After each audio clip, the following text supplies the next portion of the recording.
네, 안녕하십니까. 저는 김향훈 변호사입니다. 오늘 저 세 번째 강의 이름이 뭐죠? 부동산 계약금과 해지에 대해서 강의를 하겠습니다.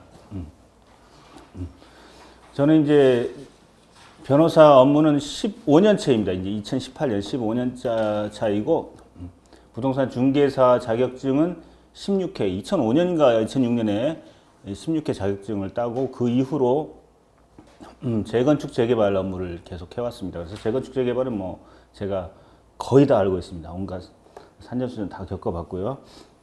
부동산 중개사 자격증도 따고 재건축 재개발도 많이 해서 부동산 분야는 웬만큼 제가 알고 있어요. 그래서 제 1회 강의는 무슨 강의를 했었죠?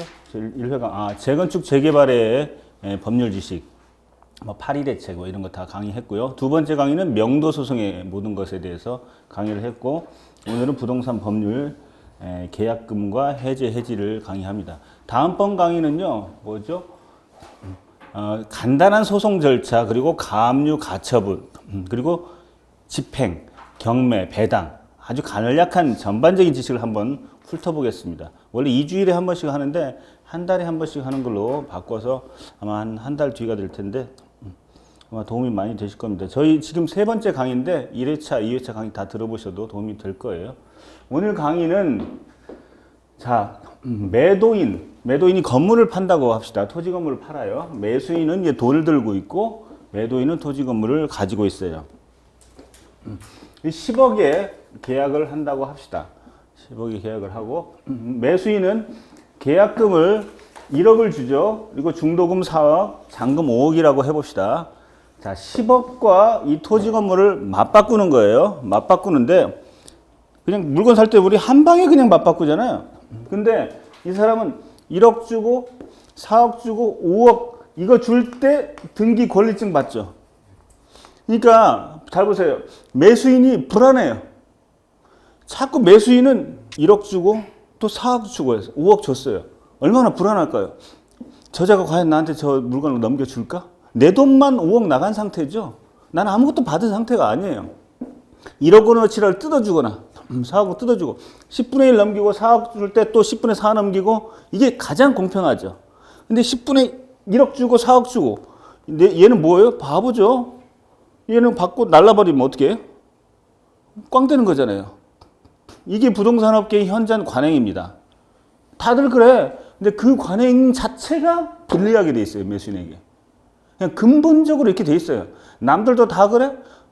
남들도 다 불리하게 하고 있는 거예요. 그 자체를 좀 바꿀 필요도 있어요. 이런 생각 안 해보셨죠? 원천적으로 매수인은 불리합니다. 원래 그런 거야. 그 원래가 잘못된 건데?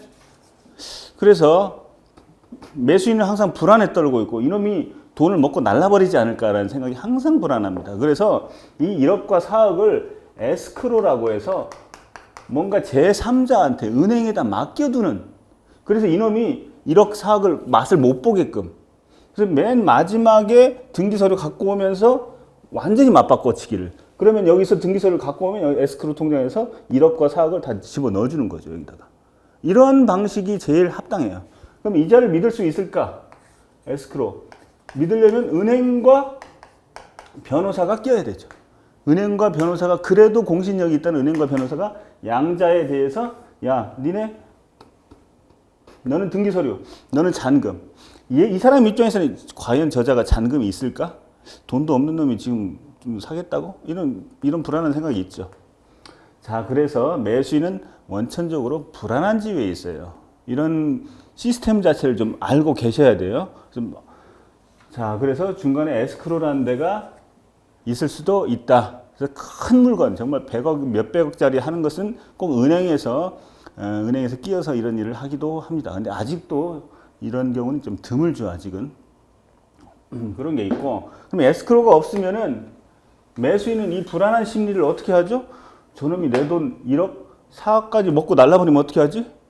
이 등기 못 받는데? 불안하죠? 어떻게 합니까? 매수인은? 두 가지 방법이 있어요.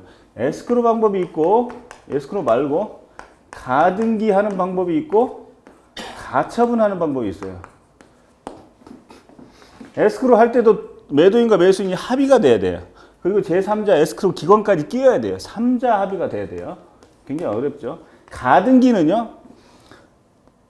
매도인과 매수인이 뜻이 합해져야만이 가등기가 이루어져요. 등기는 원칙적으로 양자의 합의가 돼야지만 등기가 이루어집니다. 가등기를 해요. 너 딴 데다 팔지 마. 매매 예약의 가등기죠. 예약했고 너 딴 데다 너 도망가지 마. 너 엉뚱한 사람한테 팔지 마. 엉뚱한 놈이 제3자가 나타나서 여기 굉장히 핫한 곳인데 내가 12억 줄게. 그럼 당장 마음이 흔들리잖아요. 이놈이 이게 막 가격이 막 계속 올라가. 그래서 얘가 딱 찍었는데 또 막 계속 올라가는 거야. 그럼 12억이 돼. 나 같아도 팔아먹겠네 여기다가. 팔아먹고. 이렇게 되는 상태니까 매수인은 굉장히 불안한 거죠. 그래서 불안한 상태를 에스크로로 하거나 다른 데 못 팔게 하려면 이제 가등기 딱 찍어놔야 돼요. 가등기를 쳐야 되는데 가등기는 매도인이 동의를 해줘야만 하는 것이죠. 근데 이게 안 되면 가처분은요, 일방적으로 내가 저 매도인한테 일방적으로 가처분 등기를 치는 거예요. 그거는 법원에다 신청하죠. 매매 예약에 의한 소유권 이전 등기 청구권을 보존하기 위해서 가처분. 법원에다 신청하면 이건 큰 문제 없이 받아줍니다.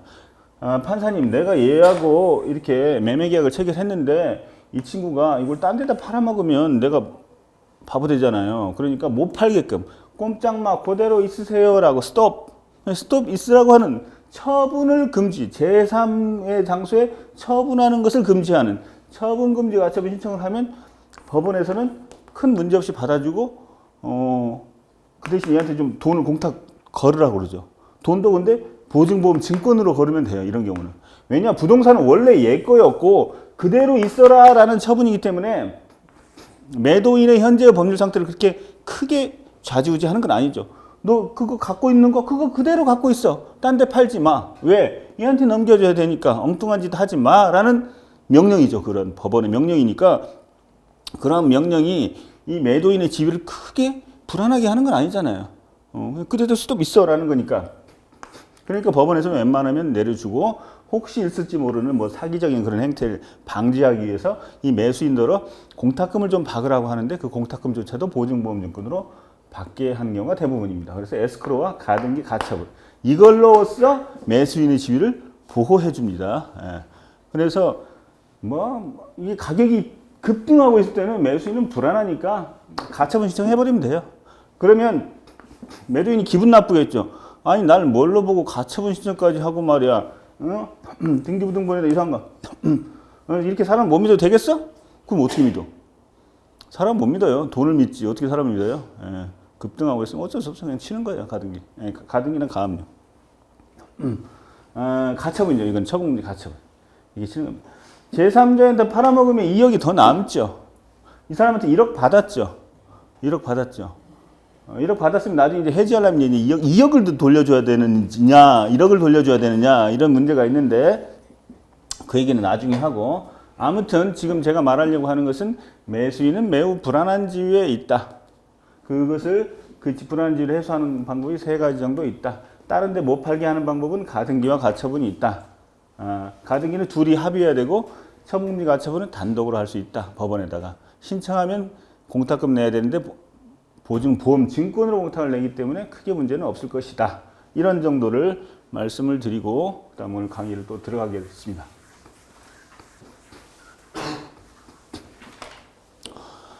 자, 매매 계약을 하면 보통 한 기간이 계약하고 나서 한 잔금까지 짧으면 한 달, 길면 한 2달까지 가거든요.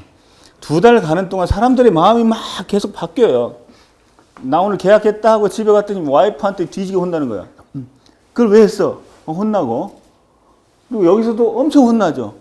돌아서니까 또 이 제3자가 또 나타나고 내가 더 주고 살게. 이렇게 나타나면 이미 1억은 받았어. 이거 어떻게 하지? 이거 참. 계약 깨고 싶은데. 깨고 싶어져요. 깨고 싶어지는 무지하게 많아요. 그럼 계약을 깬다는 것은 일단 용어 정리를 하면 계약을 해제와 해지가 있는데 해제는 제자가 들어가서 과거로 돌아가서 완전히 이 계약 관계가 이렇게 지속이 되면요. 이 시점에 해제를 할 때는요. 이 과거까지 돌아가서 완전히 다 없었던 걸로 치는 것이 이 계약이 해제이고 해지는요. 여기까지 한 건 그대로 치고 앞으로 하지 말자라는 게 해지예요. 해지는 앞으로.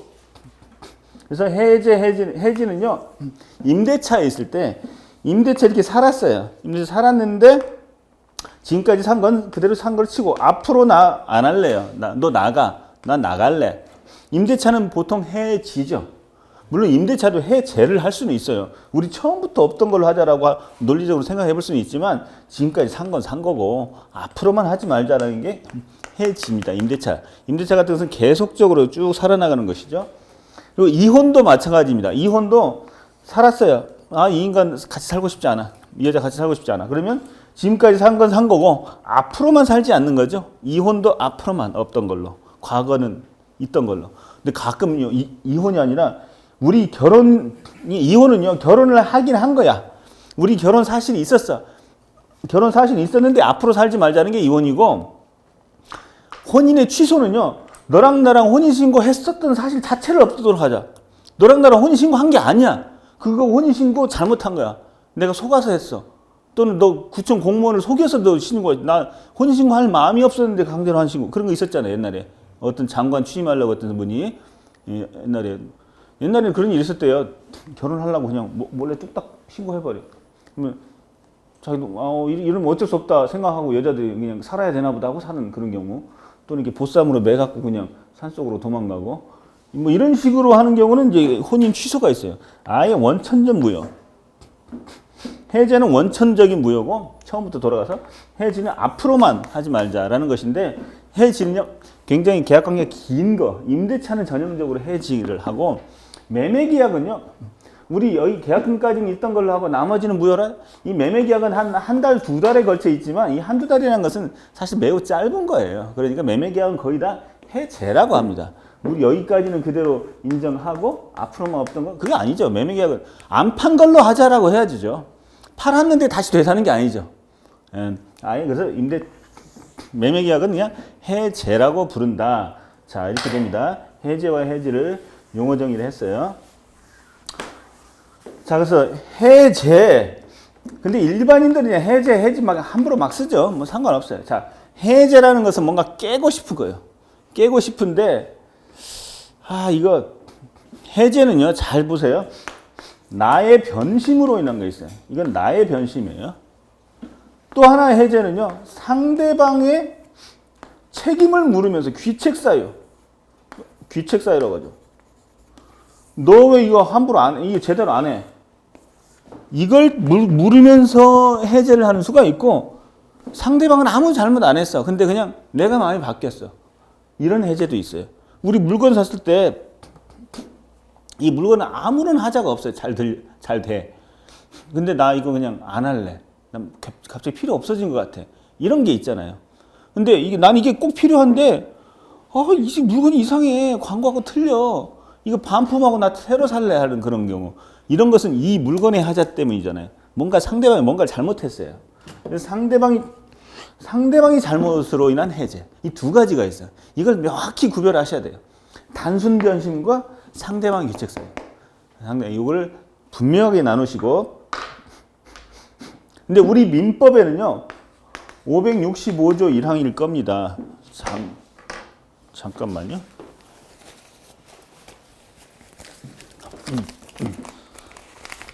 제가 그 인터넷에다 칼럼을 하나 썼는데, 계약금 몰취 김향훈 이렇게 치면 아마 인터넷에 뜰 거예요. 계약금 몰취 김향훈 이런 거 치면은 제가 쓴 글이 나옵니다. 나중에 한번 참고하시고. 계약금 몰취 김향훈. 자, 일단 여기 보시면 민법 565조 1항에는요. 나의 단순 변심으로 인한 해제권이 나타나 있어요. 이게 규정되어 있어요. 민법 565조 1항에는 나의 단순 변심으로 인한 해제. 이게 있고, 이게 거의 모두 부동산 매매 계약서에 대부분 다 들어가 있어요. 여러분 부동산 매매 계약서 이렇게 한 장짜리 있잖아요. 딱 한 장짜리. 거기에 보면요. 민법 565조 1항에 나의 단순 변심으로 인한 해제권이 그대로 또 써 있어요. 근데 이 계약서에는 사실 이거 쓸 필요도 없어요. 왜냐? 여러분 민법 계약서에 없는 너무 헐렁하잖아요. 간단하잖아요. 근데 무슨 사고가 터지면요, 그냥 민법이 다 그대로 적용되는 거예요. 민법이 그대로 다 적용이 돼요. 그러니까 계약서에 이거는 안 쓰더라도 민법 565조 1항이 자동적으로 침투해서 적용이 됩니다. 단순 변심으로 인한 계약 해제, 이게 있고, 상대방의 책임을 이유로 인한 해제도 민법에 써 있긴 있어요. 써 있긴 있는데, 보통 계약서에는 이것은 계약서에 문구가 있고 보통 이 계약서 문구가 없어요. 자, 그런데 무슨 말씀을 제가 드리려고 하냐면, 자기의 단순 변심으로 인한 해제의 경우에는요, 계약금 상당액을 포기하거나 주면 됩니다. 이 사람이 단순 변심하려, 이 사람이 여기다 안 팔고 싶어. 자, 매도인이요, 매수인하고 계약을 했는데 마음이 변했어. 이게 값이 엄청 뛰었어. 이게 한 13억으로 뛰었어. 아, 이거 잘못 팔았는데 괜히 계약했네. 근데 얘가 뭔가 잘못한 것도 없어. 아무런 잘못이 없어. 뭔가 잘못이 있으면 이걸 트집 잡아서 계약을 해지하고 싶은데 아무런 잘못이 없어, 이놈이. 어떻게 해야 돼요? 내 변심으로 계약을 해지해야 되겠죠? 해지하려면 어떻게 합니까?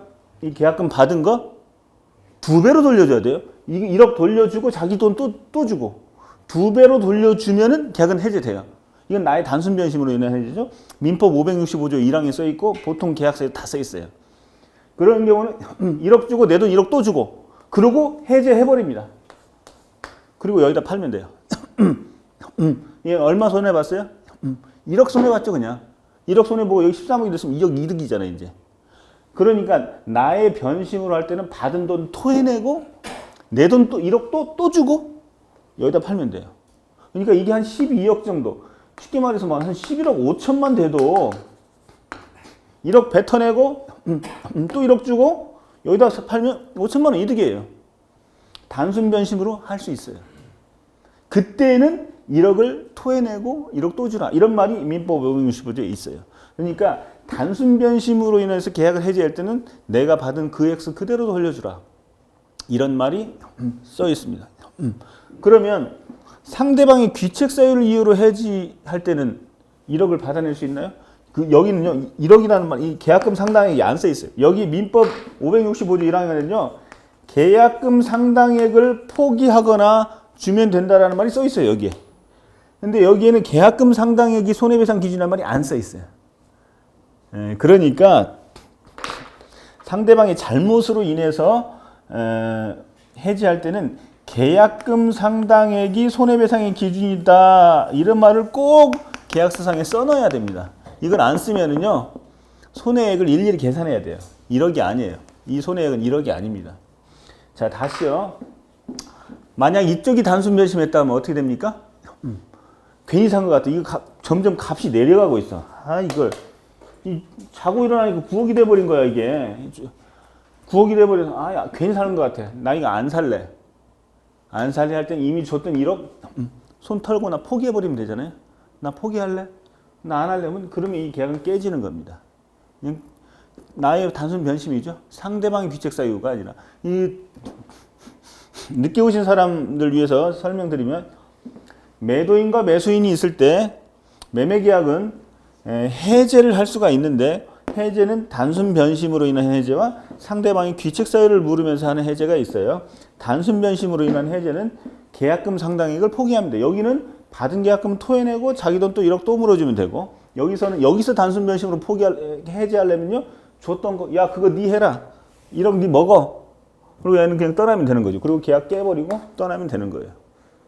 이게 바로 민법 565조 1항에 써 있습니다.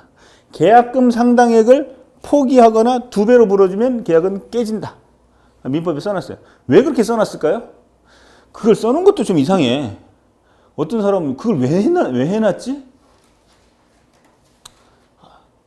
그렇죠. 왜 그렇게 해놨? 계약은 지켜야 되는데, 계약을 했으면 지켜야지. 왜 또, 아마 민법을 그렇게 써놓은 사람들은 계약서를 쓰고 돈을 줬는데 갑자기 안 하고 싶어질 때가 있잖아요. 안 하고 싶어질 때는 하기 싫은 결혼 꼭 해야 돼? 그렇잖아요. 결혼하기로 약혼했는데 갑자기 마음이 변했어요. 꼭 해야 돼요? 안 할 수도 있잖아요. 그 억지로 하면 더 피곤해지잖아요. 그러니까 중간에 도망갈 수 있는 기회를 그냥 주자. 대신 중간에 도망가는 놈은 뭔가를 토해내고 가라. 손해보고 가라. 그러면 그 해제 당하는 상대방도 그리 나쁘지는 않지 않겠느냐. 그렇게 해서 싫다는 사람 억지로 그냥 같이 살게 하느니 마음이 바뀐 놈이 손해보고 떨어져 나가라. 이게 오히려 더 나은 것 아니냐라는 발상에서 만들어낸 것입니다. 그런데 이제 그거에 이제 가격 등락 시에는 그걸 가지고 이용해 먹게 되는 거죠. 법률이라는 게요, 꼭 좋은 의도로 만들어냈는데 항상 그래요. 좋은 의도로 뭔가를 만들면 그걸 이상하게 얍삽하게 써먹을 길이 꼭 생겨요. 반드시 그래요. 그렇다고 안 만들 수도 없어. 안 만들면 계약서 하나 쓰면 끝까지 지켜야 돼. 그게 오히려 또 이 사회가 더 불안해. 적당히 떨어질 필요도 있어. 뭔가 이 세상 모든 거는 다 여러분들 세상 살아봐서 아시죠? 좋은 의도로 만들면 꼭 나쁜 방편으로 쓰이기도 한다. 어차피 하기 싫은 거 떨어져 나가게끔 하고, 떨어져 나가는 단순 변심한 사람이 일정 정도 손해를 보게 하고 만들어낸 게 해약금. 이게 결국 계약금은요, 해약금이 되는 것입니다. 계약금을 주는 순간 준 사람은 포기하고 떨어져 나갈 수 있고, 받은 사람은 뱉어내고 그만큼 또 주고 또 떨어져 나갈 수 있는 그런 해방되는 비용이죠. 그 돈 주면 해방되는 거예요, 그냥. 이때는 상대방이 아무런 잘못을 하지 않더라도 가능합니다. 그냥 내가 포기하면 되는 거죠. 자, 그래서 스스로 포기하는 경우입니다. 이거 스스로 내가 손해를 보고 도망가는 거예요. 도망가기 위한 일정 비용, 그겁니다. 그게 이제 그 단순 변심으로 인한 해제입니다. 그래서 단순 변심은 받은 사람은 토해내고 또 주고, 준 사람은 그거 포기하고 떨어져 나가는데, 그렇게 하려면요, 중도금 지급 전까지만 그래야 돼요. 중도금까지 이미 했는데, 중도금까지 이미 했다는 건 계약이 착착착 진행되고 있어. 근데 중간에 빠져, 이건 안 돼, 이제 안 돼. 못 빠져나가요, 이제. 아니, 중도금까지 다 주고 포기하면 되는 거 아니에요? 아니, 포기 안 돼. 포기 안 되고, 나 싫은데. 그럼 소송 들어와요. 이거 자금 내. 이제 해야 돼요. 잔금 지급할 때까지는, 아니, 중도금 지급하기 전까지만 이게 가능해요. 그래서 그때는 이제 계약금 상당액을 포기하거나 2배 물어주면 된다. 그런데 상대방의 귀책 사유, 나의 단순 변심이 아니라 이놈이 갑자기 중도금을 안 줘. 중도금을 안 주고 중도금 날짜에 내가 그 중개사 사무소에 갔더니 이놈이 안 와. 이 가격이 막 내려갈 때는요, 이놈이 안 사고 싶어지잖아요. 지금 가격이 8억대가 떨어지고 있는데 이게 자기는 10억 주고 샀으니 얼마나 배가 아파. 안 사고 싶은 거야. 중도금 날짜에 안 오고 그래. 아무리 전화해도 전화도 안 받아. 그러면 이 사람은요, 매도인은, 야, 너 왜 안 나타나? 이 자식 봐라. 빨리 나와. 빨리 중도금 내놔. 사가. 안 나와. 그러면 이 사람의 귀책 사유를 이유로 해서 해제를 하죠. 이 귀책 사유를 이유로 해제하는 거예요. 자기의 변심이 아니에요. 자기의 변심을 하면 자기가 토해내야 돼. 변심이 2억을 줘야 되잖아요. 이놈의 귀책 사유를 이유로 해제했어요. 해제. 얘는 해제 내용 증명을 딱 보내니까 해제돼 버린 거예요. 귀책 사유를 이유로 해제돼 버렸어요. 그러면 자, 이놈이 1억 가지고 있죠. 1억을 그대로 먹을 수 있을까요? 못 먹어요. 못 먹어요. 얘는 그러죠. 야, 그 1억 돌려줘. 그러면 얘가, 야, 이거 원래 법에서는 1억 먹도록 돼 있어. 보통 그렇게 말하죠. 다들 그렇게 생각해요. 그게 잘못된 겁니다. 먹으라고 한 게 아니에요. 그거야. 내가 해지할 때 그런 얘기지. 내가 해지할 때는, 야, 너 네 해라 하고 도망가는 거지. 얘가 해지할 때 그런 거지. 얘가 해제 당할 때는요, 돌려달라고 할 수 있어요, 얘가.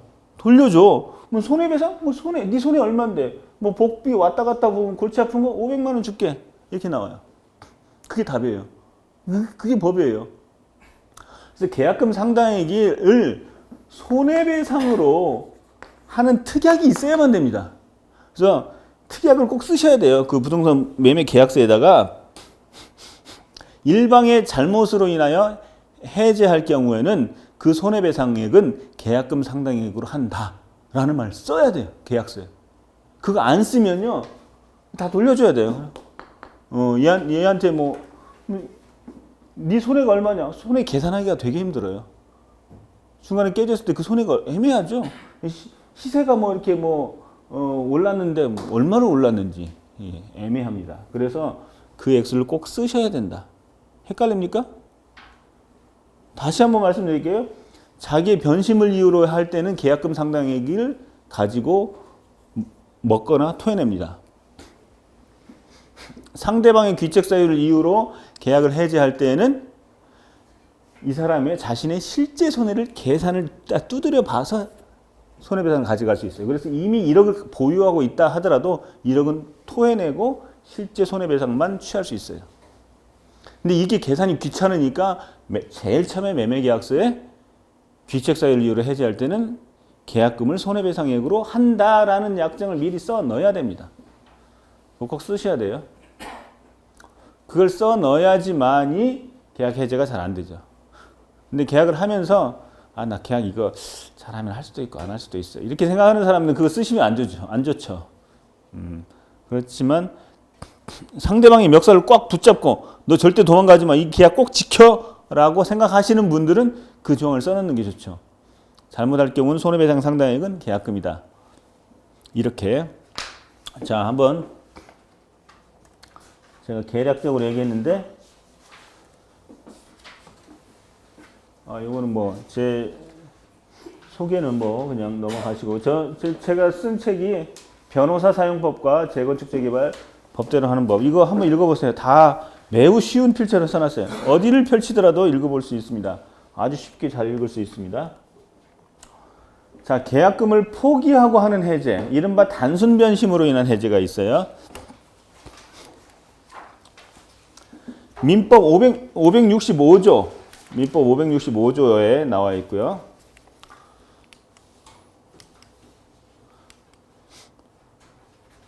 이걸 좀 지워야 되겠네.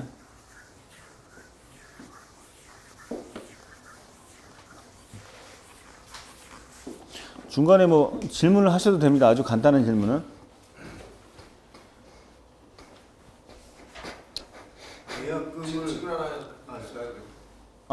여기서 먼저 한번. 계약금을 손해배상의 기준으로 한다 그러면 그거는 그 금액을 해준다는 얘기인가요? 예, 누군가가 뭔가를 잘못했을 때는 계약금 상당액을 물어줘야 된다. 우리나라 민법에서는요, 누가 누구를 때렸어요. 예를 들어서 뭔가 계약하다가 뭔가 예를 들어서요, 계약 이행 과정에서 뭔가 잘못을 했어. 그래서 누가 손해를 봤어. 그 손해액이 얼마인지를 계산을 해내야 돼요. 꼭 우리나라 민법에서 정확히 계산을 해내야 되는데 계산이 매우 힘들거든요. 그랬을 때는 그냥 미리 정해두는 거죠. 누가 위약을 한 경우에는 그냥 5천만 원을 손해배상으로 한다. 딱 정해버리는 거죠. 그럴 때 우리 둘끼리 매매 계약을 하는데 누군가 잘못해서 이 계약이 파기되면은 그 잘못한 놈한테 손해배상금을 받았는데 그 손해배상금은 계약금 액수로 한다. 계약금이 보통 10분의 1이죠. 10%로 한다. 그 계약금을 결국 2배 준다는 거하고 똑같은 얘기가 되는 거예요? 그런 셈입니다. 예. 그래서 우리 민법에는 단순 변심으로 인한 계약의 파기의 경우에만 써 있기 때문에 상대방의 귀책 사유를 전제로 한 손해배상에서는 반드시 그걸 문구를 써넣어야지만이 계약금 상당액을 받아낼 수 있다는 얘기입니다.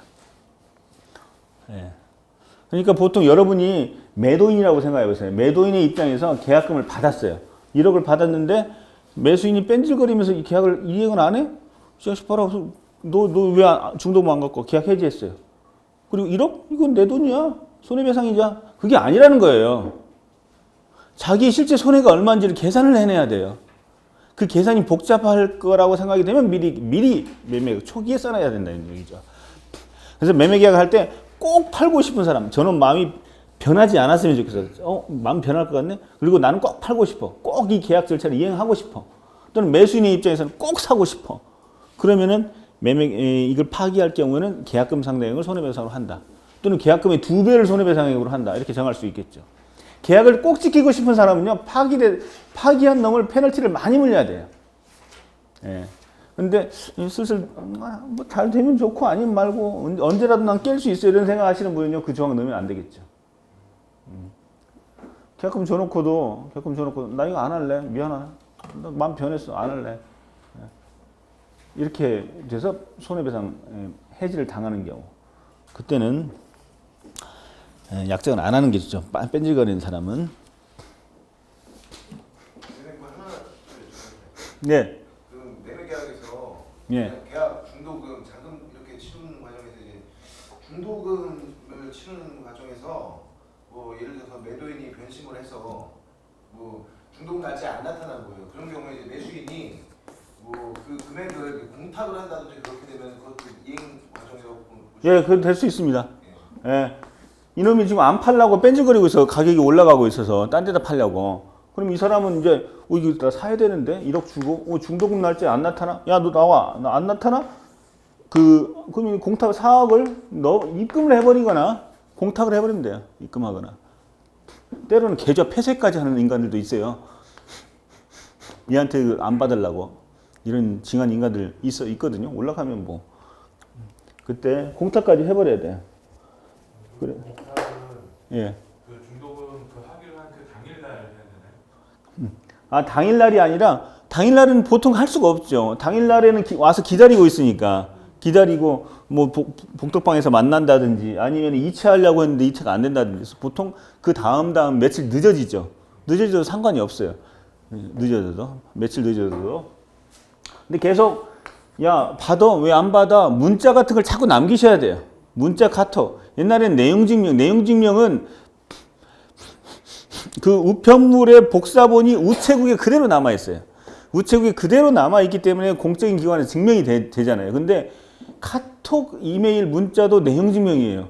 카카오톡 회사가 다 갖고 있어. 또는 여기 다 떠 있잖아. 화면에. 그러니까 카톡, 문자도 다 증거가 되니까 최대한대로 문자로 하시고 전화도 요새 다 녹음 기능이 있잖아요. 다 녹음을 하시고 요새는 다들 막 녹음할 수 있으니까 말 함부로 하면 안 돼요. 이상하게 뭔가 이렇게 하면 예예 하지 마세요. 그리고 어떤 사람들 말할 때요. 그잖아요. 사장님. 그쵸? 맞죠? 그래서 계속 네를 이끌어내는 사람이 있어요. 멍하니 네 하지 마세요. 그 네라는 말은 나는 당신 말을 잘 듣고 있습니다라는 네지 당신 말이 맞다라는 네가 아니잖아요. 그럼에도 불구하고 그 네를 자기 말에 호응하는 것처럼 유도해내는 인간들이 있어요. 많아요. 그쵸? 사장님, 그랬어요. 어제 저한테 오셨잖아요. 그죠? 자꾸 그쵸 묻는 사람도 있어요. 저 그렇지 말고 빨리 결론을 얘기해, 이 사람아. 이렇게 하세요. 뭔가 이게, 좀 얍삽한 사람들이에요. 저도 사람 많이 겪어봤는데, 사람을 속이는 사람들은요, 자꾸 아주 잔잔한 것에서 예스를 자꾸 끌어냅니다. 사장님, 요새 돈 벌으셨다면서요. 그잖아요. 그죠? 그리고 요새 아드님이 어디 명문대 들어가셨다면서요. 계속 이런 걸 예스를 끌어내서 막판에 은연중 그게 되는 분위기로 만들어나가는 인간들이 있어요. 그거에 넘어가지 마세요. 그래서 어쩌자고 무슨 말씀을 하시려는 건데 이거 녹음하는 사람들도 많고요. 막 사람을 도취하게끔 하는 사람도 있어요. 빨리 들어가게끔. 저도 그런 거에 어느덧 끄덕끄덕 하고 있더라고요. 제가 이거 뭐 하는 거지? 아무튼 그래서 문자나 이런 걸 통해서 그 다음날 입금을 해버려야 돼요. 쏴버려야 돼요. 그러니까 또 때로는 이거 안 내려고 하는 사람도 있고 그러면 얘는 이제 빨리 자기 입장을 정해야 되겠죠. 내가 계속 이걸 파기할 것인지 계속 끌고 갈 것인지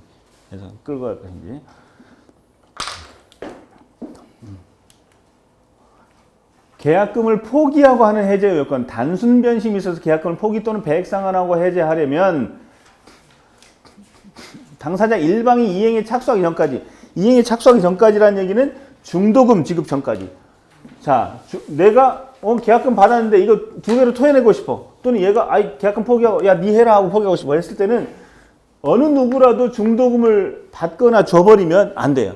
중도금까지 갔다는 것은요, 이미 넘어갈 수 없는, 돌이킬 수 없는 관계가 넘어갔기 때문에 선을 넘어간 거예요. 이제 계약은 그런 식으로 깨지지는 않아. 단순 변심으로 깨지지는 않아. 중도금 여기까지는요, 단순 변심으로 할 수 있어요. 근데 중도금 이상이 넘어가면은 귀책 사유로만 계약금, 중도금, 잔금 이런 가정이 있으면 여기까지는 단순 변심으로 할 수 있어요. 근데 여기 넘어서는 귀책 사유로만, 상대방의 귀책 사유로만 탓하면서 그걸 해제해야 되죠. 예. 우리가 방문 판매법이나 이렇게 통신 사면은 단순 변심으로 처리할 수 있는 기간이 있지 않나요? 일주일인가 있어요. 아무 이유 없이 할 수 있는 거. 아무 이유 없이. 그런 걸 규정한 거예요, 이거는. 아무 이유 없이. 근데 그때 이제 손해를 좀 보고, 해지하는 사람이 손해를 보고 하라는 것이죠. 중도금까지는 단순 변심, 해지 가능. 잔금까지는 전체는 귀책 사유로만 해지가 가능하다. 예, 그게 잠깐만요. 그걸 가리켜 바로 이행에 착수하기 전까지 라는 얘기입니다. 예. 실무에서 중도금까지 납부했는데 예. 그때 이제 그 이행을 안 했을 경우에는 어떻게 됩니까? 중도금가 실질적으로. 그러니까 아무튼 누군가 얘가 이행을 안 해. 네. 뺀질거려서 안 해. 그럼 얘가 해제할 수 있죠. 얘의 귀책사를 이유로 해제할 수 있죠. 귀책사를 이유로 해제할 수도 있고 해제할 수도 있고 야 너 계속 해라고 강제로 요구할 수도 있어요. 너 왜 안 내? 빨리 내. 잔금 왜 안 내 너? 잔금 빨리 내. 잔금 소송 걸 수 있어요. 그럼 그때는 위약금의 기준이 어떻게 돼요? 그 잔금을 깰 때 중도금 지급한 이후에 이후에 잔금을 안 내면 잔금 내라고 소송 걸 수 있을 거예요. 이때의 손해 잔금을 내라고. 뭔가 상대방이 책임이 있어서 뺀질거리고 있는 경우에는요. 계약을 끝까지 이행하자라는 입장과 계약을 깨자라는 입장이 있어요. 계약을 끝까지 이행할 때도 손해가 나타나면 손해배상을 해야 되고 계약을 깰 때도 손해가 있으면 손해배상을 또 해야 돼요. 그렇죠? 이 손해배상의 기준이 뭐냐 이거죠? 이 기준은 실제 손해. 실제 손해 다 계산해야 돼요. 계산이 잘 안 되잖아요. 그러니까 이걸 미리 약정해 둬야 된다는 얘기입니다. 미리. 이걸 뭘로?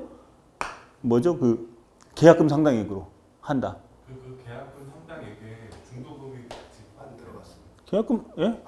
중도금까지 치른 다음에 그것까지 다 포함해서 상당액이 되는 아니죠. 계약금만이죠. 계약금. 예. 중도금은 돌려주신 중도금은 돌려줘야죠. 중도금은 상관없는 거. 예, 중도금은 돌려줘야죠. 그러니까 1억 받고 4억 받고 5억 받았어. 근데 얘는 뺀질거려. 해지해. 그럼 4억은 돌려줘야 돼요. 그럼 문제는 집값이 예를 들어 오르거나 내릴 때 예. 그 본인에게 불리할 경우에 그 이행을 안 하는 거잖아요. 그렇죠. 예를 들어 집값이 오르고 있는 상태에서 네. 이제 매수자가 예. 중도금까지 받았는데 예. 안 저 올려줘요. 예. 매도인이 안 줘요. 오르고 있으니까. 예. 아니 거꾸로 내리고 있는데 내리고 있어요. 있는데 이제 매수인이 예. 그 중도금까지 주고 나서 그 잔금을 안 줘요. 잔금을 안 주고 있어요. 그랬을 경우에 해제를 하면은 누가 해제해요? 여기서요? 매도인이요? 그 돈 안 주니까 그 매도인이요? 해제를 하겠죠. 해제를 안 할 수도 있고 할 수도 있어요. 그건 이제 본인이 정하기 나름이에요. 그 해제를 했을 경우와 안 했을 경우에 그 어떻게 해제 저 같으면은 이게 내리고 있어요. 근데 10억에 계약을 했는데 내려가고 있어요. 근데 얘가 1억 4억에서 5억을 줬는데 나머지 5억을 안 주고 있어요. 안 주고 있다. 그러면 저 같으면 달라고 소송 걸겠어요. 5억 달라고. 5억 달라고 소송 걸어야죠. 5억 달라고 소송 걸고 게다가 내가 이렇게 피곤한 너 때문에 피곤해 죽겠어 라는 손해배상. 뭔가를 이행할 때도 손해가 또 있고 안 할 때도 손해가 있어요. 이 손해도 약정을 해야죠. 미리 약정을 해야 되는 거죠. 상대방이 귀책 이거는 이제 계약금 상당액을 손해라고 해서 귀책 사유로 인해서 계약을 해지할 경우에 손해는 뭐 이렇게 하는데 요거를 미리 예정해 둘 수도 있고 요거를 예정해 둘 수 있죠. 이 둘 다를 예정을 해야 됩니다. 따로따로 예정해야 돼요. 제가 여기에 써놓은 것은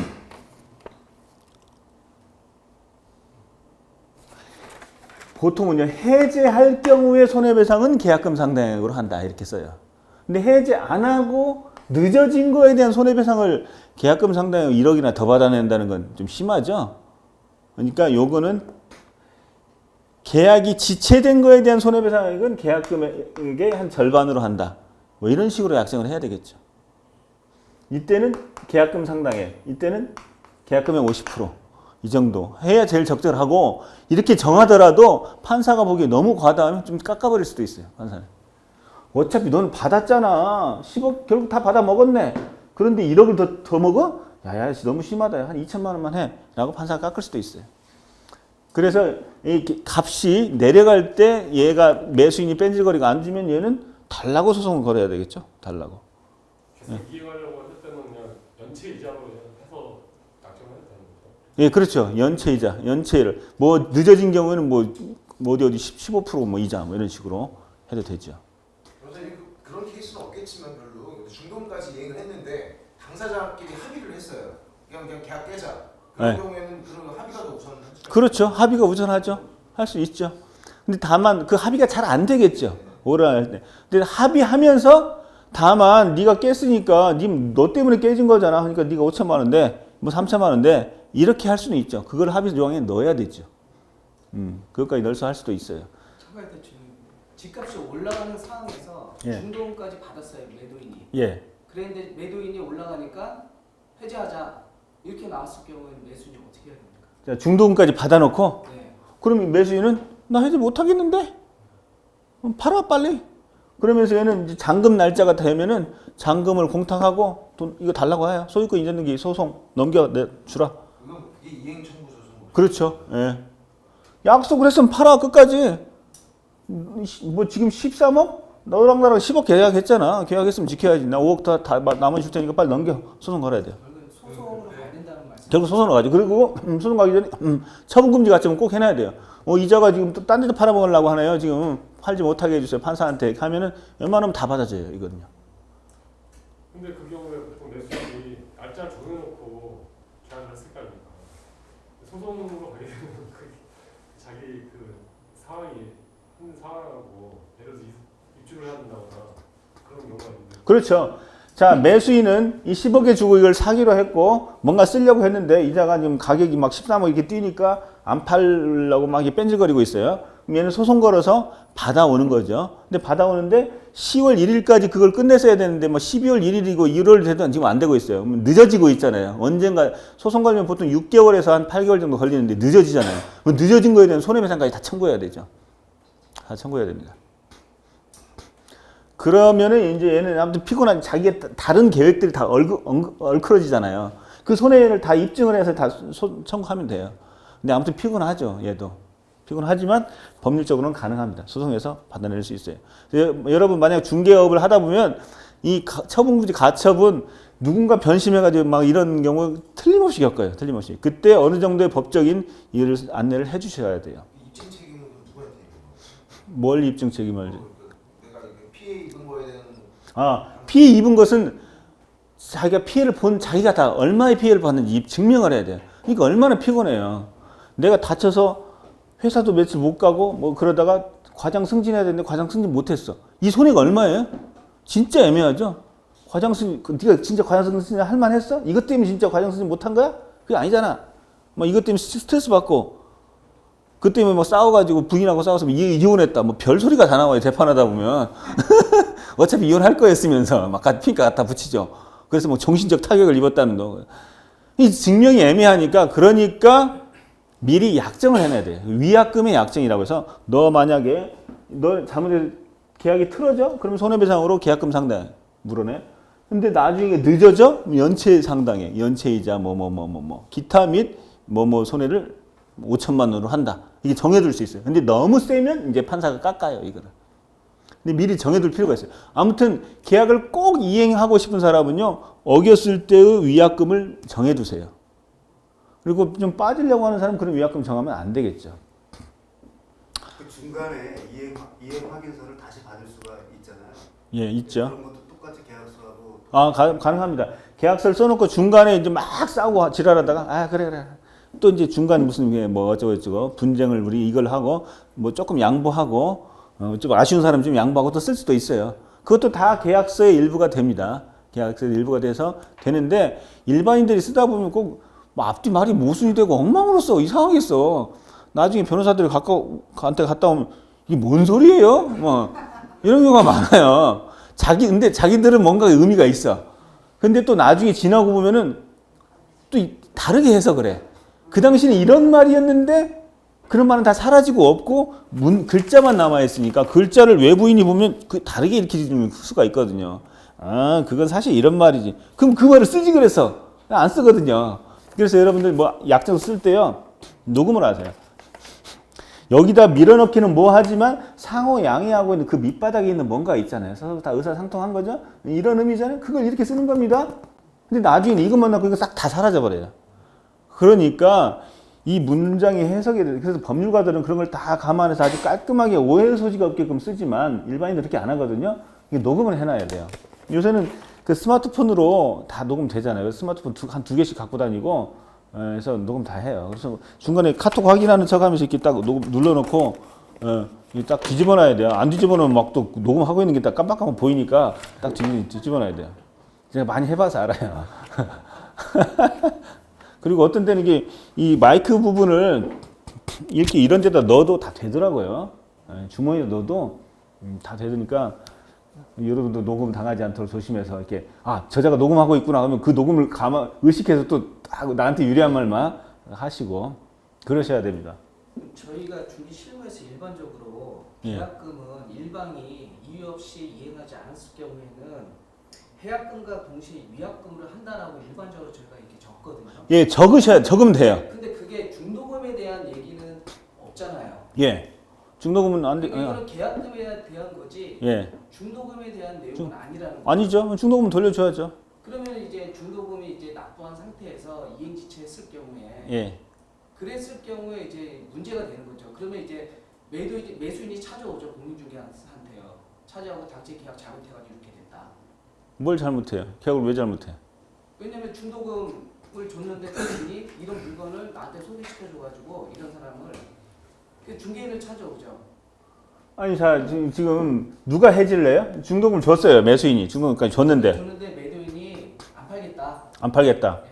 그럼 그러면 소송을, 매수인이 예. 그 중개사를 찾아온다는 거예요. 왜 이런 이렇게 약속을 안 지키는 인간을 나한테 소개했냐? 아니면 계약서상에 예. 왜 이런 거를 안 썼냐? 이거는 혹시 아니, 잠깐만. 예. 계약서에 혹시 기타 이외 사항은 민법에 준한다 그걸로 해석하면 안 될까요? 민법에 준한다는 말을 써도 좋고 안 쓰더라도 민법에 준해요. 그냥 그걸로 그냥 대체해서 예. 하지 않을까요? 아니, 그러니까 질문의 취지가 왜 이런 말도 안 듣는 이런 양아치를 나한테 소개시켜주냐 이런 얘기입니까? 아닙니다. 그 질문의 요지는 예. 그 중도금에 대해서 그 손해배상 얼마 그거를 계약서에 작성을 해야 된다라고 말씀을 하시니까 왜 중도금을 해요? 계약을 해지되면 중도금은 원래 계약금 상당액만 받으면 그 정도면 충분하지 무슨 뭘 더 받아요? 예를 들어 계약금 예를 들어 그 집값이 한 요즘 같은 한 5억을 뗐다 이거죠 강남에 예를 들어 계약 예, 그래서요. 예, 질문이 뭔가요? 예. 5억을 땄어요. 그런데요? 그러면 1억 받고는 매수인이 아, 양이 안 찬다? 양이 안 차죠. 그럼 3배로 했었어야죠. 계약금 상당액이 아니라 계약금의 3배를 상당액으로 한다. 그런 특약을 써야 되죠. 그러니까 아주 계약금 상당액으로 한다는 보통 평온한 시절에 하는 거고 미친 듯이 뛸 때는 계약금의 3배로 한다라고 써야죠. 근데 왜 그렇게 3배라고 안 써졌느냐? 이런 얘기죠. 일반적으로 그런 중도금에 대한 내용을 안 쓴다는 거죠. 실무에서. 중도금까지 가면은 그건 이행기이기 때문에 그것까지 넣을 수가 없죠. 법률에. 네, 그건 원래 넣을 수가 없어요. 수가 없죠. 중도금까지 가면 벌써 이행이 되는 거예요. 그거는 너무 욕심이 많은 거고요. 그 매수인이요. 이런 내용도 녹음이 됩니까? 예. 잠깐만 일단 좀 진도를 좀 나가고. 예. 아이고 이거 겁나게 질문이 많네요. 이행이 착수하기 전까지는 중도금 낼 때까지 전부 교부한테 이거 참 잠깐만요. 아주 애매한 경우가 발생했어요. 참나 이거. 저는 이제 이 대법원 판례가 좀 그런데 매도인 매수인이 있는데 계약금 1억, 중도금 4억, 잔금 5억인데 1억을 아무리 10분의 1이지만 1억을 덜컥 주기는 그렇잖아요. 그래서 가계약금 1천만 원 이렇게 주죠. 계약금은 1억이라고 써요. 매매계약서는 1억, 4억, 5억을 써놨는데 근데 1천만 원만 입금을 해요. 1천만 원만 입금을 해. 얘가 이제 매수인이. 그래 놓고 집에 가서 막 와이프한테 막 뒤지게 혼났어. 그래가지고 안 되겠다. 그냥 1천만 원 포기하고 야, 너 니 해라. 나 안 할래. 너 먹어. 1천만 원 먹어. 이게 해지가 되느냐? 안 된다는 거예요. 대법원 판례는. 여기다 1억 써놨으면 1억을 주고 포기하라는 얘기예요. 그러니까 민법 565조 1항에서는 계약금을 지급하면 계약금을 포기하고 계약에서 그냥 단순 변심으로 그냥 해방될 수 있어요. 그럼 계약금을 포기해야지 왜 가계약금을 포기하느냐? 계약금 전체를 주라는. 그래서 1천만 원, 9천만 원을 다 때려 받고 나서 포기를 해야 된다는 얘기죠. 포기가 안 돼. 근데 이거 잘 생각해보세요. 근데 이게 좀 상식에 반하는 판례예요. 왜냐면 1억을 선뜻 못 주고 1천만 원을 줬다는 얘기는 하시라도 도망가려는 생각에서 주는 거잖아요, 사실. 그리고 이 사람도 이거 받는 입장, 그래 1천만 원만 먼저 주세요. 이거는 계약이 한 반쯤 된 거라고 생각한 거예요. 그래서 이거는 언제라도 펑 날아갈 수 있는 거라고 양 당사자가 생각을 한 거예요. 그랬으니까 1천만 원밖에 안 넣었죠. 계약의 구속력이 매우 약하다고 생각해서 1천만 원 넣고 발 이렇게 찔뻑찔뻑 하는 거잖아요, 지금. 그런 상태이니까 계약은 더 쉽게 깨야 되는 거 아니겠어요? 양 당사자 의견 뭐 중개사도 다 그래. 그럼 일단 한 1,000만 원만 주시고 한번 생각해 보세요. 더 생각해 보세요. 이런 생각이란 말입니다. 그 세 사람의 생각은. 그렇게 서로 간 보는 상태에 있었기 때문에 확 그냥 날아가 버리고 너는 1,000만 원만 먹고 떨어지는 게 이게 정답이라고. 이게 우리 상식은 그런데 대법원도 그 상식은 알아요. 대법원도. 근데 그렇게 하다 보니 계약금 상당액을 포기하고 해야 된다는 이 법률의 일관적인 어떤 그 논리가 안 맞는 거예요. 그러니까 우리가 이 세상은 말이죠. 꼭 논리만으로 되는 것도 아니고 감정과 논리와 어떤 비합리가 막 섞여 있는 건데 법률이라는 것은 그럼에도 불구하고 어떤 원칙을 세워야 되잖아요. 원칙을. 이 법률이라는 게 자꾸 예외를 인정하다 보면 끝도 없어요. 예를 들어서 여러분, 우리 집은 다 니네 아들, 딸 전부 다 10시까지 다 들어와. 딱 했어요. 근데 누구는 맨날 나이트 다니고 그래서 그걸 만들었는데 가끔 공부하다가 10시 1분에 들어왔어. 그거 봐줘야 돼, 안 봐줘야 돼? 봐줘야 되는 거잖아요. 공부하다가 10시 1분에 왔으면. 근데 원칙을 세우는 순간 그것도 못 봐주면 안 되는 거예요. 누구는 나이트에서 놀다가 11시에 들어오고 그것도 안 봐주고 공부하다가 10시 1분에 들어왔는데 이건 봐줘야 되는 건데 안 봐주는 거야. 대부분 이건 안 봐주겠다 이거죠. 뭔가 이 세상에 법률이라는 것은 원칙을 세워서 일률적으로 적용해야 돼요. 자꾸 예외를 인정하다 보면 끝이 없어요. 그래서 이렇게 간만 보는 식으로 가계약금 1,000만 원만 준 경우에는 계약이 더 쉽게 파토가 난다는 것이 상식에 부합하지만 계약금을 포기하고서 해지된다는 그런 원칙이 완전히 또 깨지게 되니까 이 도대체 기둥뿌리가 날아가니까 야 이거 안 되겠다 야 이거 1억 다 줘야 되겠다 라고 판단한 건데 근데 또 때로는 저는 그런 생각을 해요. 아무리 원칙도 원칙이지만 그래도 예외도 있을 수 있는 거지. 그럼 예외를 만들어. 공부하다가 늦은 경우는 30분까지는 봐준다. 31분은 어떻게 아씨 그냥 뭐 또 대충 뭐 이렇게 해야 될 거 아니에요. 자꾸 예외. 그래서 법률이라는 게 여러분 법률을 읽으면 막 머리가 터지는 게 예외 하다가 또 예외가 또 원칙이 되고 막 이래요. 이게 서로 꼬여요. 그러다 보니까 이렇게 된 건데 이 대법원이 너무 심플하게 원칙을 추구해버린 것이 아닌가라는 생각이 듭니다. 그래서 이 당사자의 의사를 확인해서 이게 진정하게 그 계약에 구속되지 않을 의사로 했다라면 그냥 1,000만 원만 먹고 떨어져야 되는데 얘는 1,000만 원 먹고 뭐라고 하죠? 갑자기 이 집값이 내리면 야 빨리 사가. 너 계약했잖아. 빨리 계약금 내. 9,000원 만 원 더 내. 얘는 계속 팔려고. 얘는 완전히 먹이려고 얘한테. 야 먹어. 빨리 먹어.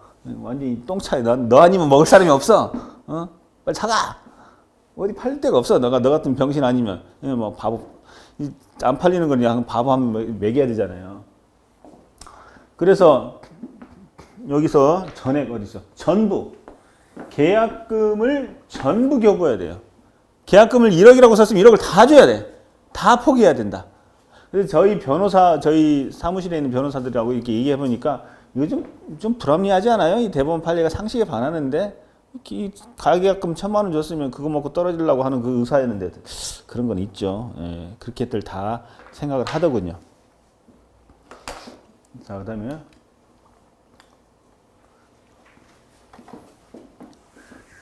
계약금을 전부 지급한 경우 계약금으로 지급한 경우 약정한 전체 액수에서 넘어갑시다.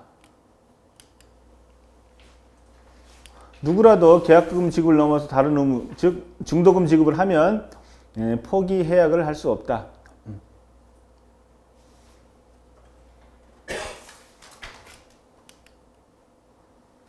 당사자 일방이 이행에 착수하기 전까지 이행 착수로 인정되어 계약금 해약이 더 이상 안 되는 사례는 매수인이 중도금 지급, 매도인이 등기는 아무튼 뭔가 중도금 이후의 상태로 막 넘어가 버린 경우 등기를 넘겨주거나 인도해버리거나 이런 경우에는 이제 계약금 포기로 인한 해약이 안 된다.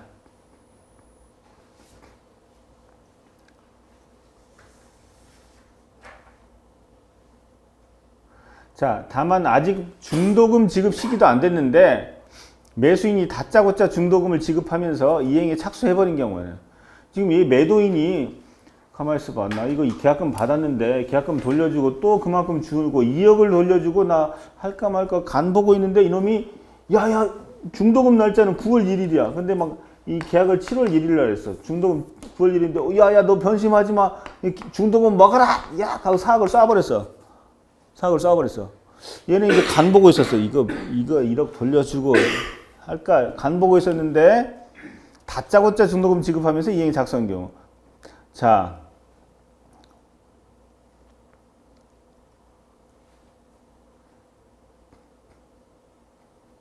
그래서 판례는 이행기 전의 이행은 원칙적으로 가능한데 적법한 이행의 착수로 본다. 이미 매도인이 계약금을 100을 받아가라. 나는 해지하겠다. 자, 그래서 이 경우에 결론은 뭡니까? 미리 주는 거는 가능합니다. 그래서 딱 매겨버리면은 해제가 안 돼요. 그래서 여러분이 매수인의 입장이면 계약했어. 근데 불안해. 아, 저자가 마음 변할 것 같아. 빨리 쏴버려야 돼요, 돈. 왜 중도금을 먼저 주냐? 먼저 줄 수도 있지. 늦게 주는 거 문제지만 먼저 주는 게 뭐가 문제야? 이자나 받아먹고 계셔. 줄 수 있다는 거예요. 판례가 뭐라고 했습니까? 판례는 이행기 전에 이행이 가능하다. 미리 주죠. 그래서 적법한 이행의 착수로 본다.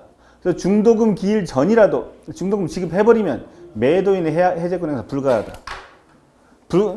긴장이 되면 쏴버려요, 그냥. 통장 보내라. 쏴버리세요. 가끔 저는 이제 매도인 입장이면 저자가 중도금 미리 쏴버리면 어떻게 하지? 통장 폐쇄해버리세요. 폐쇄하면 튕겨나가죠. 막 튕겨나. 가능하더라고요. 특정 구조에서 들어오는 걸 막아버리는 거 가능하더라고요. 그래서 여러분이 이쪽 입장이면 빨리 사학을 넣어버리십시오.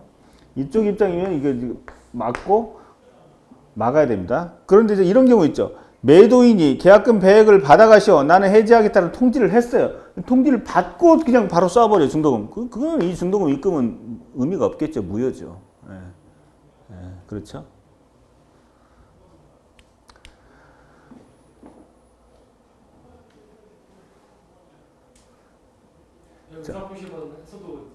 예, 그렇죠.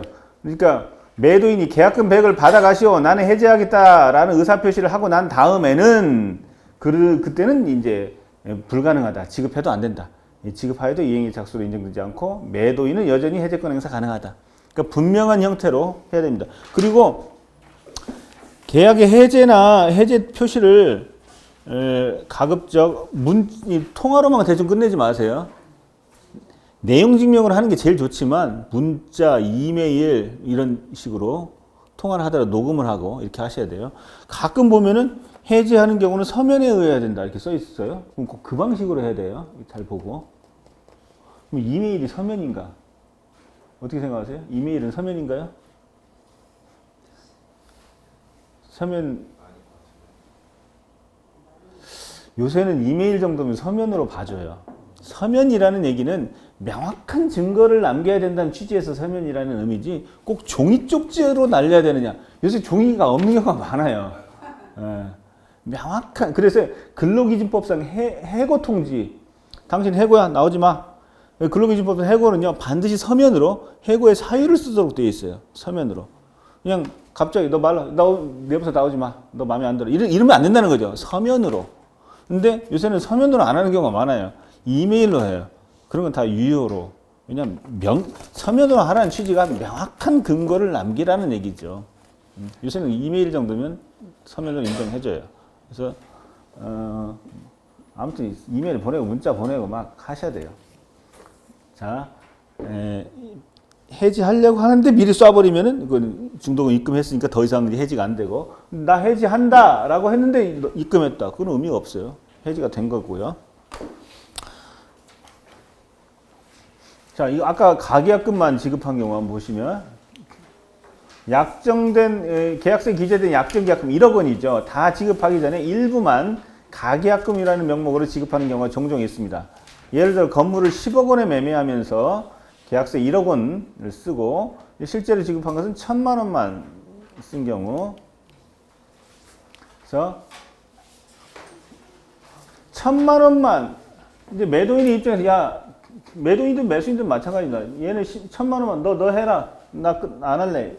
이거 되느냐? 또는 얘는 2천만 원 돌려주고 끝낼 수 있느냐? 대법원 판례가 나왔어요. 2015년도에. 계약 당시 약정 계약금을 덜 줬으므로 해제권 자체가 없다. 계약은 일정 계약금 전액을 다 지급해야 성립하는데 계약 당시 일부만 했기 때문에 아직 계약금 계획이 아직 성립되지 않았다. 아예 해제권 자체가 없다. 얘는 1,000만 원이 아니라 9천만 원을 꼬라박고 떨어져 나가야 되고 얘는 1,000만 원의 2배인 2천만 원 돌려주는 게 아니라 1억 1,000만 원을 돌려야 돼요. 1억 1,000만 원을. 1억 1,000만 원. 얘는 1,000만 원 줬죠? 1,000만 원 포기하는 게 아니라 9천만 원을 더 메꿔서 줘야 돼. 얘는 1,000만 원을 돌려주고 또 1억 또 줘야 돼. 1억 1,000을 얘는 이제 토해내야 돼요. 참 상식에 반하는 겁니다. 저 같으면 이렇게 제가 대법관이면 이렇게 안 했을 것 같아요.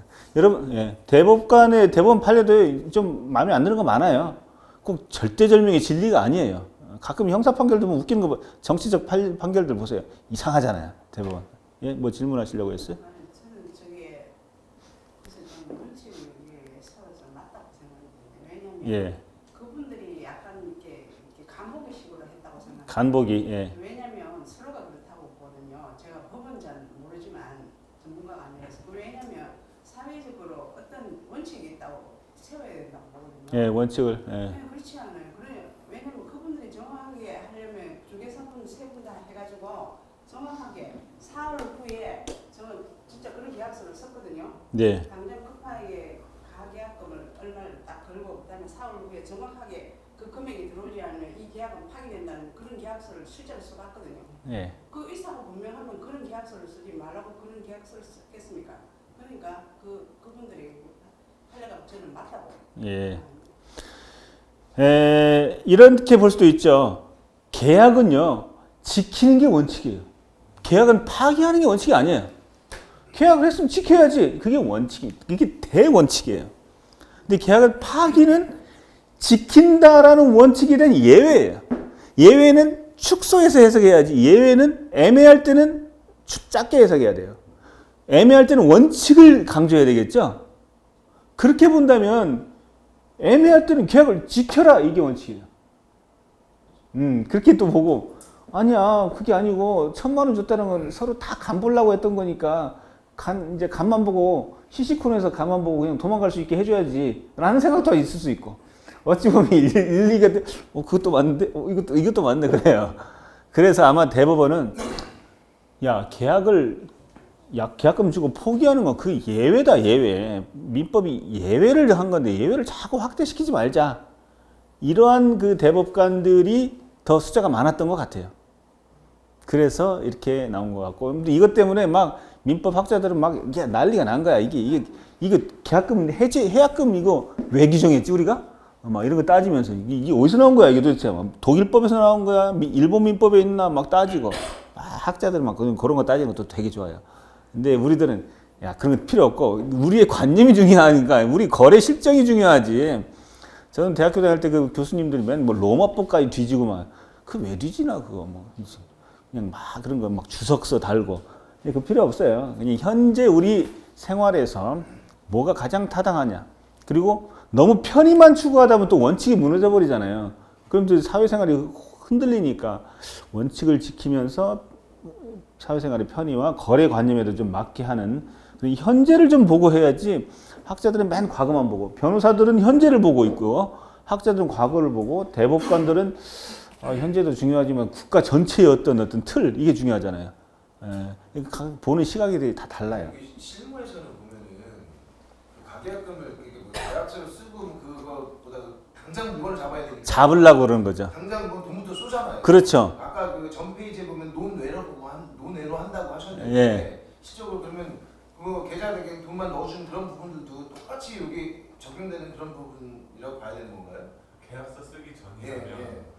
보통 통상적으로 그러면은 뭐 그냥 그 가계약금만 해가지고 날려버리고 그만둔다든지 아니면 가계약금 자체도 돌려받는 수도 있는 그런 부분들이 현실인 건데. 가계약금을 이게 딱 쏜다는 건 물건을 잡는다는 의미로 본다면 1,000만 원을 넣고 물건을 잡았어. 근데 하시라도 2천만 원 나 돌려주면서 너 가라 해버리면 잡는 의미가 없네요. 근데 현실은 그렇잖아요. 현실은. 그 어떻습니까? 나 물건을 잡으려고 1,000만 원을 쐈어. 그랬더니 그 다음날 야 너 이거 가져가. 우리 내가 1,000만 원 줄 테니 2,000만 원 줄 테니까 너 먹고 떨어져 나가. 이거 물건이 안 잡힌 거네요. 그렇죠. 확실한 거는 그거 어떻게 합니까 실제로? 실무에서 예? 실무에 분쟁이 생기죠. 그럼 분쟁이 생기죠. 네. 나 이거 잡은 건데 왜 나를 이렇게 씨하다고 한 대 때리면서 너 도망가라는 얘기잖아. 너 가 이런 얘기잖아요. 그럼 잡은 의미가 없네. 너 그런 경우에는 야 내가 1,000만 원 샀지만 너 1억 천 내놔 이렇게 해야 되겠네. 1억 천. 계약서를 쓰기 전이면 근데 계약서를 쓰기 전이면 그게 계약이 됐다고 보지 않습니까? 그냥 계약서 어떤 그런 증거가 경우는 없으면 근데 우리나라 민법상이요. 구두계약 구두계약도 계약이에요. 구두계약도 계약입니다. 구두계약도 계약이고 서면계약도 계약이고 다 계약인데 왜 서면으로 하냐? 확실하게 하려고 서면인 거예요. 근데 구두계약도 증거만 있으면 계약이에요. 그냥 녹음되면 다 계약이고 제3자가 다 보면 계약이에요. 그러니까 이거 1,000만 원 딱 쏘는 행위는요. 그 행위 전체가 하나의 계약이에요. 너 이거 딴 데 주지 마. 내가 잡는다. 그리고 그 말에는 내가 앞으로 3일 뒤에 와서 계약서를 쓰면은 내 거고 쓰지 않으면 너 물 건너 가도 돼 라는 거잖아요. 근데 3일 뒤에까지 와서 내가 정식 계약서 안 쓰고 나머지 9,000만 원 안 넣으면 이건 딴 데 넘어가도 되는 거잖아요. 변호사님 말씀대로 하면 법대로 하면은 예. 서면을 쓰고랑 똑같은 구속력이 있다는 구속력이 있다는 거죠. 예. 돈만 집어넣었다고 해도 예. 그 구속력은 보통 얼마 갑니까? 한 3일, 일주일 이 정도? 그거는 서로 그냥 계약을 예. 계약 날짜를 잡아놓고. 나머지 계약금을 언제 넣는다라고 이제 그렇죠. 막 구두든지 뭘로 하죠. 예. 그때까지 한시적으로 유효한 계약이죠. 그때까지 딴 데 주지 말라는. 근데 가계약금에 대한 계약서를 써가지고 그런 내용들을 특약을 넣는다고 하면은 예를 들어서 뭐 계약서를 쓰지 못하는 상황이 되면은 뭐 반환을 한다, 가계금 반환을 한다든지 예. 뭐 2배로 배상을 한다든지 그런 부분을 만약에 특약으로 넣고 가계약서를 쓴다고 하면 얘기가 좀 달라질까요? 그것도 뭐 예, 그거는 우리나라 민법은요. 그냥 그들이 그냥 쓰면 그게 그들 간의 계약이에요. 전체 계약서 주는 게. 예. 그 계약서 쓸 때 가격 제가 부동산 거래 계약은 별로 안 해봤지만 가계약서를 써놓고 아니 가계약을 한답시고 1,000만 원을 넣고 막 한 일주일 동안 고민하다가 끝내 계약을 안 한다. 그럼 그러면 물 건너가고 가계약은 실효가 되고 딴 데다 팔아먹을 수가 있잖아요. 그럴 때 그 1,000만 원을 못 찾는 거죠. 못 찾는 게 그 거래 관념 아닙니까? 날아가는 거죠. 예. 공계약도 마찬가지잖아요. 상황마다 같은 경우 흡수하시는 분도 있고요, 돌리가는 일부만 그거는 이제 그냥 봐달라는 얘기지 권리는 없잖아요. 그렇죠. 그게 거래 관념인데, 근데 이게 굉장히 계약은 지키는 게 원칙이다. 계약은 떨어져 나갈 수 있는 권리를 민법 565조 1항에서 줬는데 이거하고 계약금의 일부 가계약하고 이게 세 개가 지키는 게 원칙인데 나가는 건 예외고 근데 또 1억을 줘야 되냐 1,000만 원 줘야 이 세 개가 막 엉키면서 이 개판이 되고 있어요 지금요. 솔직히 엉망이에요. 그래서 좀 해결이 잘 안 돼. 그래서 제일 좋은 것은 명확하게 쓰는 거예요. 이거 사장님 이거 일주일 동안 안 오시면 이건 그냥 포기되는 겁니다. 뭐 어쩌고 이거 명확히 써야 돼요. 여러분들이 느끼고 있는 거래 관념에서 느끼고 있는 문제점들 있죠? 그냥 쓰세요 다. 우리나라 민법도 있고 판례도 있지만 불분명하고 이 삼각관계에서 이게 막 매우 갈등 관계에 있어요. 갈등. 근데 가계약서든 계약서든 쓰면은 그거에 부속이 되는데 저희가 관행상 예. 그냥 쏘세요라고 그런다고요. 그러니까 그렇죠. 그 쐈을 때가 이제 문제가 되는 거. 항상 그러니까. 문제가 되는 거죠. 그렇죠. 그러니까 애매하니까.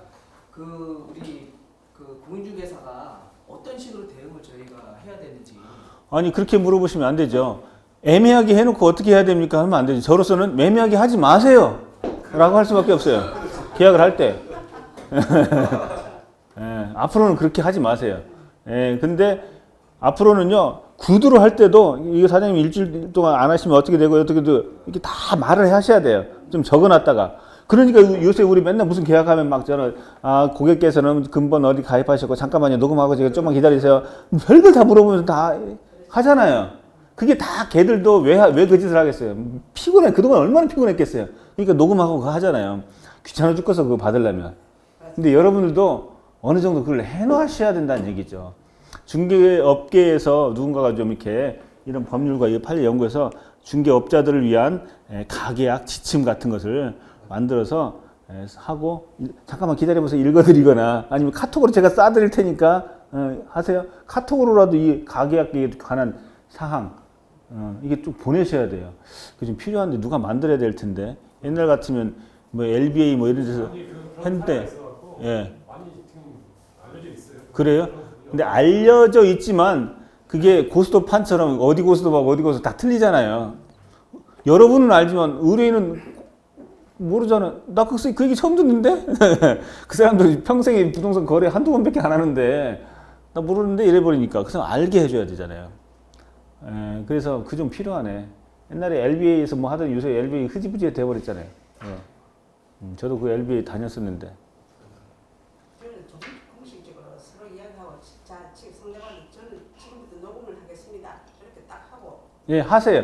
뭔가 가계약에 관한 그 지침 만들어야 되겠네요. 그래서 그냥 저는 요새는 저도 변호사를 하면서 애매한 것들 많아요. 애매한 것들 많아서 그냥 카톡으로 이렇게 탁탁 보내요. 이거 막상 사람을 대놓고는요, 손님 이거 나중에 그 위약하시면 어쩌고 이런 말 하기 그렇잖아요. 지금 좋은 얘기 하고 있는데 지금 뭐 깨면 어쩌고 지금 위약금 얼마 벌고 이게 좋게 좋은 거다 다 하고 나서 다 할 때 이제 카톡이나 문자로 뭐 이렇게 얘기합니다. 그리고 면전에서 얘기했던 것들을 당장 확인하는 문자를 보내요. 아, 그 사장님 그때 그렇게 말씀하셨잖아요. 오늘 방금 말씀하셨듯이 그때 사장님이 이렇게 말씀하셨는데 저희 입장은 이러니까 그렇게 알고 진행하겠습니다. 라고 써서 보내요. 이제 그 자체, 그러면 사람이 금방 보고는 나 이런 말 한 적이 없는데라고는 안 하잖아요. 한참 지난 다음에는 나 이런 말 한 적 없다라고 하지만 바로 그날은 헛소리 안 해요. 문자나 뭘 보내놓으면 아무 말도 안 해요. 그럼 그게 이제 계약의 정황으로 다 깔리는 거죠.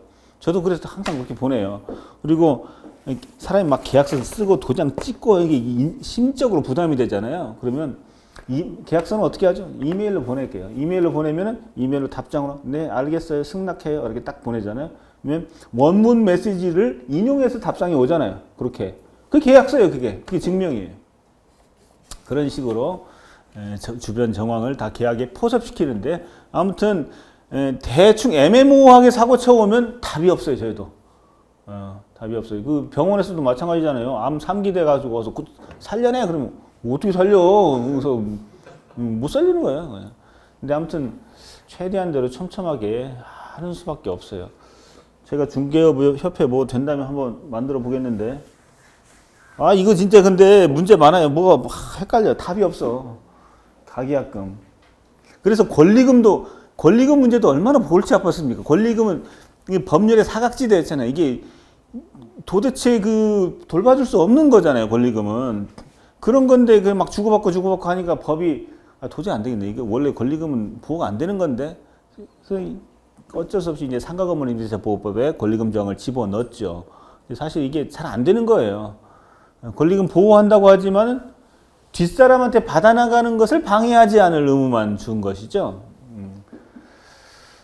권리금이 들어온 것처럼 가계약도 좀 어떻게 좀 잘 누가 이런 건 연구 과제네요. 법대 교수나 누가 1,000만 원만 했다.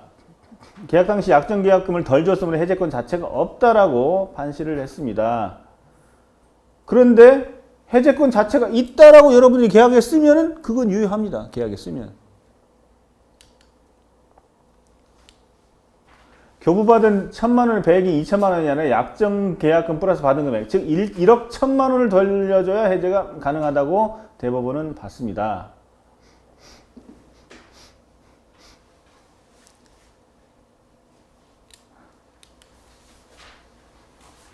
자, 단순 변심위한 계약금 포기 해제에서 꼭 기억할 것은 계약금 전부를 가계약금이 아니라 전부를 지급해야 계약이 성립하고 비로소 배액상환을 주장할 수 있다. 계약 해약이 가능하다.